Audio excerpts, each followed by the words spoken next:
form strives to the max of its potential except human beings. How tall will a tree grow?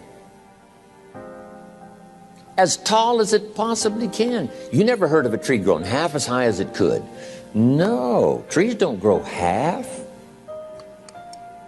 A tree drives its roots as deep as it can, reaches as high as it can, produces every leaf it can, every fruit it possibly can. To the max. Every life form strives to the max, except human beings. Now, why not human beings? Jot this down. You've been given the dignity of choice. You're not a robot. You don't have to repeat this year the same as last year. You can tear up last year's plan, develop a new plan.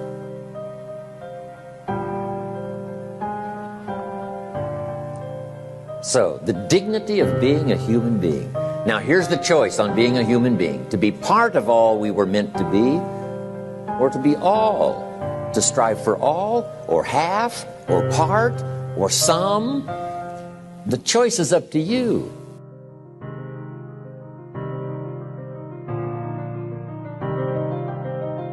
Life is not just the passing of time.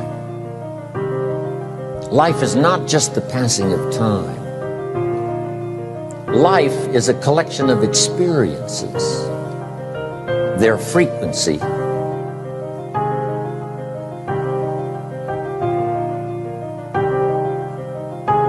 and their intensity. Life is not just watching the clock tick away. Life is a collection of experiences, their intensity, their frequency.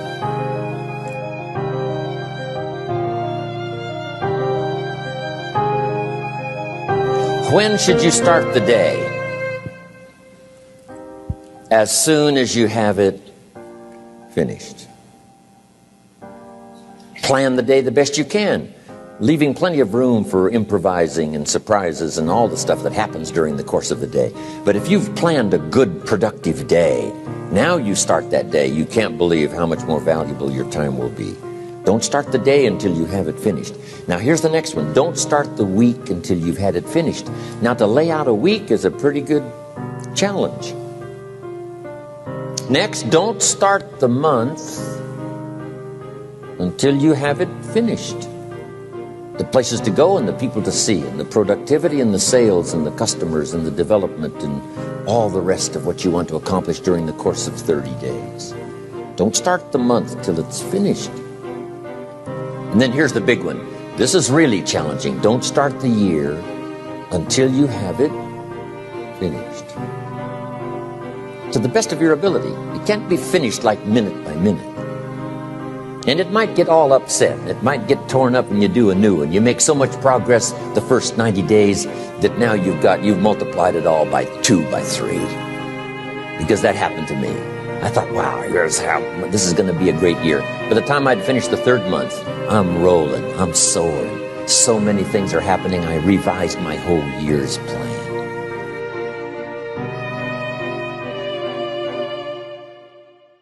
I got better. I got better day by day and week by week and month by month. And I'm asking you to do the same thing until you can develop a long arm and a long reach. Until you can develop influence that won't quit. Touch people next year you couldn't touch this year. Touch people now you couldn't touch before. Conduct a meeting now you couldn't conduct before. Heart and soul now mixed in there that wasn't there, missing before. I'm asking all of you to get better in spite of the winters, in spite of the downturn. The money downturn, the social downturn, the personal downturn, whatever it is. Just get stronger. Get better.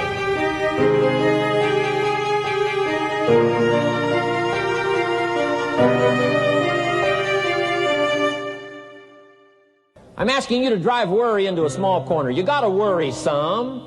All this negative stuff serves some purpose. But the key is for you to be the master, not the servant. Here's what I'm asking you to do. You be the master of worry. Drive it into a small corner. Don't let it loose.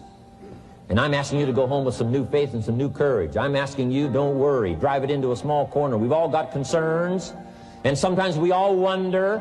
And sometimes there's a little crack of doubt. We worry a little, but I'm telling you, drive it into a small corner. Drive your worries into a small corner.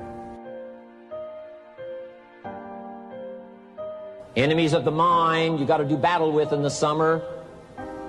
One is pessimism, that tries to get you only to see the negative side. Of course, there's the negative side. Life is part negative. What else is new? If the glass is half empty, it is half empty. You say, well, I've been only taught to see that it's half full. Well, sure, it's half full. But it's also half empty. I mean, can't you handle that? I mean, you know, that's not too difficult. But here's what pessimism would try to get you to do. Believe that it's only half empty. And when pessimism comes to your mind, you've got to educate pessimism, because pessimism is stupid. Pessimism tries to get you to believe that it's only half empty. Of course it's half empty, but it's not only half empty. It's also half full. I'm asking you to be in charge. Be in charge of your own mind. Be in charge of your own destiny. Do battle with your enemy. Do battle with your enemies. Take sword to your enemies. Whatever's going to destroy those values, take sword to it. If it's worry, take sword to it. If it's threat, threaten back. Take your harvest and all that comes your way with full responsibility. Don't complain.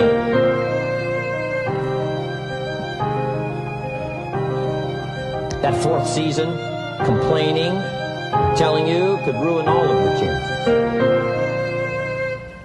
Complaining sometimes starts as an infection. If you don't take care of it, it becomes a disease. Do battle with it. In the harvest time, reap your harvest without complaint. It's your crop, you sowed it. You either made the calls or didn't make the calls. You wrote the letters, you didn't write the letters. You were steady or you weren't steady. You did it or you didn't do it. You put together a good day or you didn't put together a good day. Take responsibility when the harvest time finally comes and say, hey, it's my crop. Got to take responsibility for it. I do not complain. I'm asking you to be touched with the smallest of people's challenges.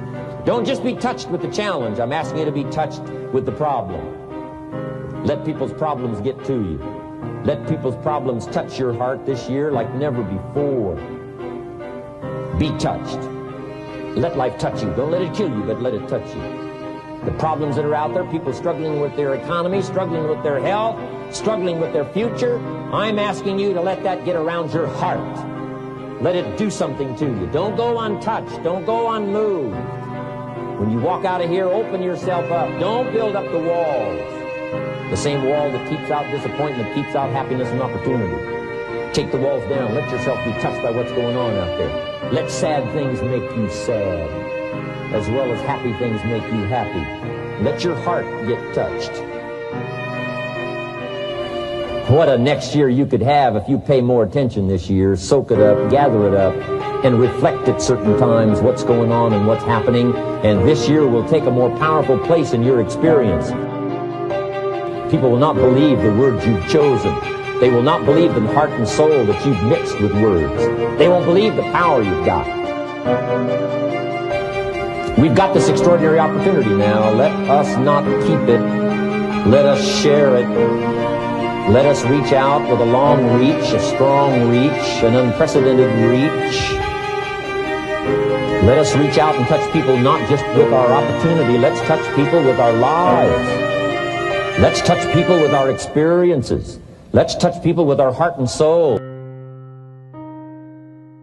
But here's what I did. I worked around the clock, so that I would make up in numbers what I lacked in skill. When you're new, you make up in numbers what you lack in skill. Now, when you become more skillful, the numbers can go down. But at first, if you want to compete or if you want to really get good, you've got to put in the numbers. I'll tell you what's really going to serve you well, and that's the excitement you feel inside that isn't even probably expressed on the outside, the excitement that runs deep, the excitement that stirs commitment, the excitement that stirs courage.